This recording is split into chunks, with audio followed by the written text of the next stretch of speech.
అందరికీ నమస్కారం. Welcome to Leo news. ఈరోజు మనతో ఒక ప్రత్యేక అతిథి ఉన్నారు. అమరావతి రాజధాని సమితికి సంబంధించి అనేక ఉద్యమాల్లో పాల్గొన్నటువంటి నాయకులు, అదేవిధంగా ఆంధ్రప్రదేశ్ రాష్ట్ర రాజధానికి సంబంధించి రాజకీయాల్లో ఒక కొత్త వరవడిని ప్రవేశపెట్టినటువంటి వ్యక్తి. ఆయన ఇంకెవరో కాదు, అమరావతి జేఏసీకి సంబంధించినటువంటి బాలకోటయ్య గారు. బాలకోటయ్య గారు నమస్కారం అండి. నమస్తే సార్. ఈ మధ్యనే తానా పర్యటన విజయవంతంగా ముగించుకొచ్చినందుకు ముందుగా మీకు శుభాకాంక్షలు సార్. మన తెలుగువారి గళాన్ని తానా వేదికగా అమెరికాలో వినిపించినందుకు. అయితే చెప్పండి సార్, అమెరికా పర్యటనలో మీరు ఒక బుక్ కూడా ఆవిష్కరించడం జరిగింది, నేను నా అమరావతి అని చెప్పేసి.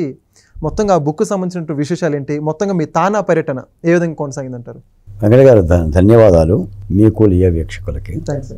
నాకు 5 పదుల వయసు. నేను ఒక 25 ఏళ్ల పాత్రికేయ ప్రయాణం చేశాను. ఒక మారుమూల కంచికి చెర్లనే ఒక మేజర్ గ్రామ పంచాయతీకి సంబంధించిన వ్యక్తిని, అంటే శివారు పొలిమేరల్లో నివసించిన వ్యక్తిని, ఓ పల్లెటూరి పిల్లగాన్ని, నా చిన్నతనంలో పశువులను కూడా కాసిన జీతగాన్ని. నాలాంటి వ్యక్తి అమెరికా వెళ్తాడు, అమెరికా వెళ్ళి అమెరికా తానా సభల్లో పాల్గొంటాడు అని నేనైతే ఊహించలేదు. ఓకే. నాకు ఈ అమరావతి పుస్తకాన్ని కానీ లేదా తానాలో సభల్లో పాల్గొనడం కానీ అమెరికా ప్రయాణం కానీ, నేను నా చిన్నతనంలో నేను జర్నలిజంగా రాస్తున్నప్పుడు స్వామి వివేకానంద చికాగో వెళ్ళాడు.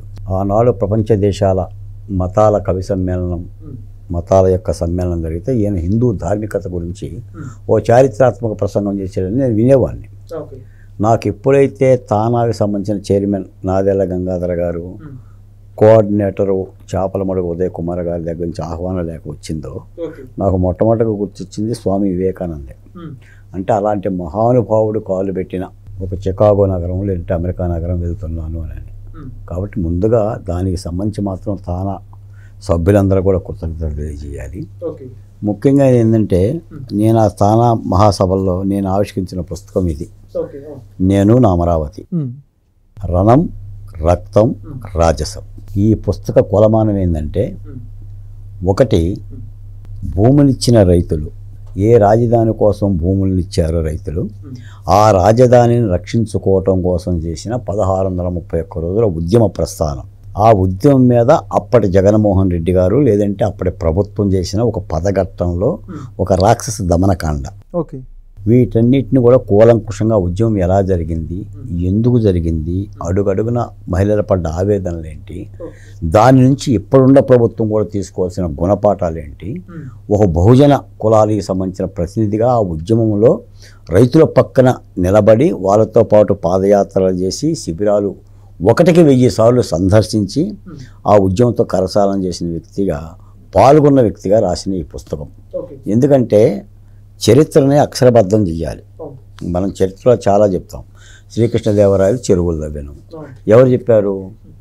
శ్రీకృష్ణదేవరాయలు అయితే చెప్పాల, ఎవరో వెంకటో బాలకోటయో రాతి పలకాల మీద రాశాడు ఆయన పరిపాలన గురించి. ఈరోజు మనం చరిత్రలో చెప్పుకుంటున్నాం. అశోకుడు చెట్లు నాటాను, లేదా అశోకుడు సత్రములు కట్టాను.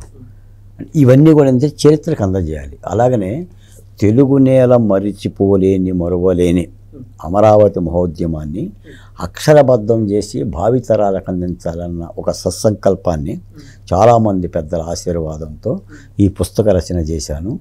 ఈ పుస్తకాన్ని కూడా ప్రతి తెలుగు రైతు, ఆంధ్రప్రదేశ్లో తెలుగు బిడ్డ, రాష్ట్ర ప్రభుత్వం కూడా దీన్ని గుర్తించాల్సిన అవసరం ఉంది. ప్రధానంగా ఈ పుస్తకానికి సంబంధించి చికాగోలో ఉన్న యలమంచి ప్రసాద్ గారు, కాలిఫోర్నియాలో ఉన్న శ్యామ్ అరబింది, టెక్సాస్లో ఉన్న వేణుగుంట రాజేష్ గారు, అలాగనే మాజీ తానా చైర్మన్ కోమటి జయరాం గారు, మీ దగ్గరకు చూస్తూ ఉంటుంటారు అప్పసాని రాజేష్ గారు, బ్రహ్మం గారు, ఏబి వెంకటేశ్వర గారు ఇత్యాది ప్రముఖులు అందరం కలిసి తానా మహాసభలో ఒక సెంటర్ పాయింట్గా ఈ పుస్తకావిష్కరణ చేశాం. దీనితో పాటు తానా మహాసభల దగ్గర నుంచి రాష్ట్ర ప్రభుత్వానికి ఒక ప్రతిపాదన కూడా చేశారు ఎన్ఆర్ఐల మొత్తం కూడా. అదేమిటంటే, ఈ అమరావతి ఉద్యమంలో అసూలు బాసిన 287 మంది అమరావతి అమరవీరుల కోసం ఒక స్మృతివనం నిర్మించాలి, ఒక పార్కు నిర్మించాలి, వాళ్ళ జ్ఞాపకాలను నిక్షిప్తం చేయాలి అని చెప్పేసి అనేది ప్రభుత్వాన్ని కొంత స్థలం అడిగి, ఆ స్థలాన్ని ఎన్ఆర్ఐల యొక్క నిధులతో అభివృద్ధి చేసే విధంగా, ఆ జ్ఞాపకాలను నిక్షిప్తం చేసే విధంగా నన్ను వివరించి చెప్పడం కోసం పిలిచారు. ఆ పని కూడా చేశాము. నేడు రేపు మళ్ళీ ఒకసారి చంద్రబాబు నాయుడు గారిని కలిసి లేదా నారాయణ గారిని కలిసి అమరావతి అమరవీరుల పార్కుకు సంబంధించిన కార్యక్రమం కూడా తీసుకోవాలి. ఎందుకంటే అమరావతి లేకుండా కూటమి ప్రభుత్వం లేదు. ఎందుకంటే ఆనాటి చీకటి యుగంలో లేదా జగన్మోహన్ రెడ్డి గారి యొక్క వికటాట్టహాస పరిపాలనలో తొలిసారిగా ఓంకారం, శ్రీకారం, శంఖారామం ఊదింది అమరావతి మహిళలే. అంటే కారు చీకట్లలో కాంతి దీపంలాగా, ఒక మినుగురు పురుగులాగా వాళ్ళు ఒక పోరాట పటిమని స్ఫూర్తినిచ్చారు. నాకు తెలిసి నా ఉద్దేశంలో 3 రాజకీయ పార్టీలు ఒక వేదిక మీదకి రావడానికి ప్రధానమైన కారణం కూడా అమరావతి ఉద్యమం. భిన్న భిన్న ఆలోచనలతో ఉన్న ఈ 3 పార్టీలని మా పాదయాత్రలను కలిపాం. భారతీయ జనతా పార్టీ మహాపాదయాత్రలో కలిసి వచ్చింది అమరావతి ఉద్యమానికి. అంతకుముందు వేరే ధోరణిలో ఉన్నా కూడా ఇక తప్పనిసరిగా రైతుల ఉద్యమం పిలిచింది. అంటే ప్రజలందరూ ఐక్యంగా ఉన్నారు, జగన్మోహన్ రెడ్డి గారి పరిపాలన దించడానికి సిద్ధంగా ఉన్నారు అని వాళ్ళ సర్వేల్లోనూ ఆ రాజకీయ పార్టీల యొక్క మనోవిశ్లేషణలో తేటతెల్లమైన తర్వాతే ఎట్టి పరిస్థితుల్లో వైసీపీకి బై చెప్పాల్సిందని పవన్ కళ్యాణ్ గారు ముందుకు వచ్చారు, భారతీయ జనతా పార్టీ ముందుకు వచ్చింది. చంద్రబాబు నాయుడు గారు కూడా దీక్షాయుతంగా అందరిని కలుపుకొని యుద్ధం చేశాడు. వెరసి నేనేమంటే అమరావతి ఉద్యమం ఆంధ్రప్రదేశ్లో ఒక కొత్త మార్పుకి, ఒక స్వాతంత్ర సంగ్రామానికి లేదా ప్రజల మీద కత్తిపట్టే ప్రభుత్వాలను ఎలా దించాలో పాఠాలు నేర్పింది. అలాంటి ఉద్యమం మీద రాసిన ఈ పుస్తకాన్ని తప్పనిసరిగా రాష్ట్రంలో అన్ని లైబ్రరీలకు పంపించాలని చెప్పేసి నా ఆలోచన. ఇది ప్రభుత్వం దృష్టికి తీసుకెళ్ళాలి, పెద్దలు కూడా ఇలాంటి పుస్తకాలను ఆశీర్వదించాలి. ఇది నేను రాశాను అని కాదు, అక్షరబద్ధం చెయ్యాలి, చరిత్రకి అందించాలి. నేను మాట చెప్తాను వెంకట గారు, ఈ రోజున మీరు ఉన్నారు, నేను ఉన్నాను. ఓ 25 ఏళ్ల తర్వాత వాట్ ఈజ్ అమరావతి, అమరావతి ఉద్యమం ఎలా జరిగింది, రైతులు ఎలా కష్టాలు పడ్డారు ఎవరు చెప్తారు? చెప్తే మీరు చెప్పాలి, నేను చెప్పాలి. అంటే చరిత్రకు అందజేయాలి. అలా ఒక మహాసంకల్పంతో చేసిన ఈ కార్యక్రమం ఈ పుస్తక ఆవిష్కరణతో అమెరికా బాలకోటయ్య కాలు పెట్టడంతో నా జన్మ కూడా ధన్యమైంది. అమరావతి ఉద్యమం నాకు ఇచ్చిన ఒక అరుదైన గౌరవం, ఒక పెద్ద వరం. బహుశా నా జీవితంలో నేను ఎప్పుడు ఇలా అనుకోలే. మీకు ఇంకో మాట కూడా చెప్తా, అమెరికా అంటే దాదాపు 8,348 మైళ్ళు, అంటే 14,000 కిలోమీటర్లు. అంటే భారతదేశం తూర్పున ఉంటే పడమర అమెరికా ఉంటుంది. ఇప్పుడు పడమట సంచారాగం బాలసుబ్రహ్మణ్యం చేసిన సినిమా అదే. పడమట సంచారాగం అంటే అమెరికా సంచారాగం అనమాట. నాకు కూడా ఈ అమెరికా పర్యటన చాలా జ్ఞానాన్ని నేర్పింది.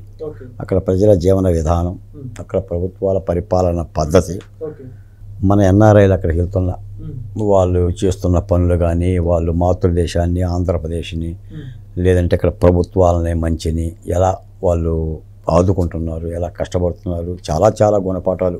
అంటే అక్కడ మీకు అందరూ తెలుగు వాళ్ళు ఎక్కువ మంది ఉండడం చూసి ఏమనిపించిందండి? అక్కడ స్వదేశీ గడ్డను వదిలి విదేశీ గడ్డ మీదకి వెళ్ళి, నిజానికి ఏంటంటే ఎన్ఆర్ఐలకి ఆంధ్రప్రదేశ్ గురించి ఆలోచించాల్సిన అవసరం లేదన్న. అమెరికా జీవితం అంటేనే రూపాయి నాణ్యం మీద నడిచినట్టుగా డాలర్ మీద నడుస్తాడు. డాలరే జీవితం. అంటే కష్టపడటము, సంపాదించడము, సుఖవంతమైన జీవితాన్ని జీవించటం, ఈ 3 సూత్రాలే ఉంటాయి. అక్కడికి వెళ్ళి అయినా కూడా రాష్ట్రాన్ని మర్చిపోకుండా, మొన్న కూడా ఎన్ఆర్ఐలు కూటమి ప్రభుత్వ విజయంలో చాలా కష్టపడ్డారు. మా రాజధాని అమరావతికి ఎన్ఆర్ఐలు చేసిన కృషి ఇప్పుడు ఇక్కడ దాకా ఇప్పుడు నేను చెప్తున్నాను పదే యలమంచి ప్రసాద్ గారు, ఈ యలమంచి ప్రసాద్ గారు, అరవింద్ శ్యామ్ గారు అమరావతిలో బహుజన కులాల ఉద్యమం పెరగాలి, బాలకోట లాంటి చెట్టు కూడా పెరగాలని కాసింత నీళ్లు పోసి, కాసింత ఎరువు వేసి వాళ్ళు ప్రోత్సహించబట్టే మేము ఆ ఉద్యమాన్ని కాస్త నడిపించగలిగాం. ఇలాంటి పుస్తకాన్ని కూడా అక్షరబద్ధం చేయగలిగాం. లేకపోతే వెంకట గారు నేను చెప్తున్నాను, చాలామందికి ఈ రోజున ప్రభుత్వం మారిపోయింది కాబట్టి, జగన్మోహన్ రెడ్డి గారు కుదేలయ్యాడు కాబట్టి, అధికారం నుంచి దిగిపోయాడు కాబట్టి పెద్దగా ఆలోచన చేయట్లేదే. కానీ సాధారణంగా ఏంటంటే జగన్మోహన్ రెడ్డి గారికి ఎదురుపోవటం అంటే రైలు బండికి ఎదురుపోవటం, డైరెక్ట్గా రైలు బండికి ఎదురుపోవటం అండి. మేము అలా వెళ్ళాం. అంటే అవన్నీ ఆ కన్నీటి పొరలు నేను ఇప్పుడు తెరవదలుచుకోలేదు. లేదా గుండె గాయాలు, మేము పడ్డ ఆవేదనలు, మా హౌస్ అరెస్టులు, భయానకమైన వాతావరణం, ఫోన్ బెదిరింపులు, వీటన్నిటిని కూడా ఏంటంటే ఒగచాం. ఆ మహిళలు కూడా చాలా ఆవేదన చెందారు. వెరసి మార్పు వచ్చింది కాబట్టి చేసి సంతోషంగా ఉన్నాం. అది నిజానికి అసలు ఈ మార్పు కింద జరగకుండా మళ్ళీ జగన్మోహన్ రెడ్డి గారికి రెండోసారి కనుక అధికారం వస్తే భారతదేశ చిత్రపటంలో ఆంధ్రప్రదేశ్ కనిపించేది కాదు, కేవలం గీతలే కనిపించాయి. లోపల భూములు ఉండేవి కావు, గుట్టలు ఉండేవి కావు, ఖనిజాలు ఉండేవి కావు, జస్ట్ గీతలు మాత్రం కనిపించాయి. మన చంద్రమండలంలో కలిగి గీతలు కనిపించినట్టుగా. ఏముందో అంటే తెలియదు ఆ కానీ ఏదో విధమైన ఒక ఉంది భయానక వాతావరణంలో నేను ఇదే భాగ్యనగరంలో చూశానండి. ఎంతోమంది తెలుగుదేశం కార్యకర్తలు అన్నా ఎట్టయినా సరే ప్రభుత్వాన్ని దించాలన్నా, మీరు ధైర్యంగా పోరాడాలన్నా, ఇల్లు ఇడిచిపెట్టి వచ్చేసామన్నా, 6 నెలలు అయిందన్నా, ఏడాది అయిందన్నా, అమ్మను చూడాలనిపిస్తుందన్నని నన్ను ఒగచారు. నా దగ్గరకు వచ్చి ఒగచిన సందర్భాలు చూశాను. తప్పనిసరిగా మార్పు రావాలని అనుకున్నాం. చాలా దశల్లో నేను హైదరాబాద్లో తిరుగుతున్నప్పుడు కూడా బాలకోటయ్య గారు, మీరు సేవ్ ఆంధ్రప్రదేశ్ అంటున్నారు, కానీ సేవ్ ఆంధ్రప్రదేశ్ కాదు, అది స్లేవ్ ఆంధ్రప్రదేశ్. మీరు బానిసలో జగన్మోహన్ రెడ్డి గారిని మీరు ఓడించలేరు, మళ్ళీ వాడిని మీరు మోసకొస్తారు అని చెప్పేసి అనే మాటలు కూడా మేము పడి ఓటర్ అలా ఉండడు సార్, చాలా ధైర్యంగా తెలివిగానే ఓటేస్తాడు, ఇలాంటి నియంతృత్వ పోకడల్ని ఇప్పుడు భరించడు, తప్పనిసరిగా మార్పు మీరు చూస్తారు అని చెప్పేసి అన్నాం. అదే మార్పు జరిగింది. అలాంటి అందరూ గౌరవించదగ్గ ఈ అమరావతి ఉద్యమం మీద ఇలాంటి పుస్తకం రాయటం నాకు కలిగిన ఒక గౌరవం. అలాగే ఈ పుస్తకాన్ని అమెరికా వెళ్ళి లాంచ్ చేయటం అనేది, నన్ను ఆహ్వానించి తానా కోఆర్డినేటర్లు అందరూ కూడా చేయించడం అనేది ఒక గొప్ప అదృష్టంగా భావిస్తున్నా.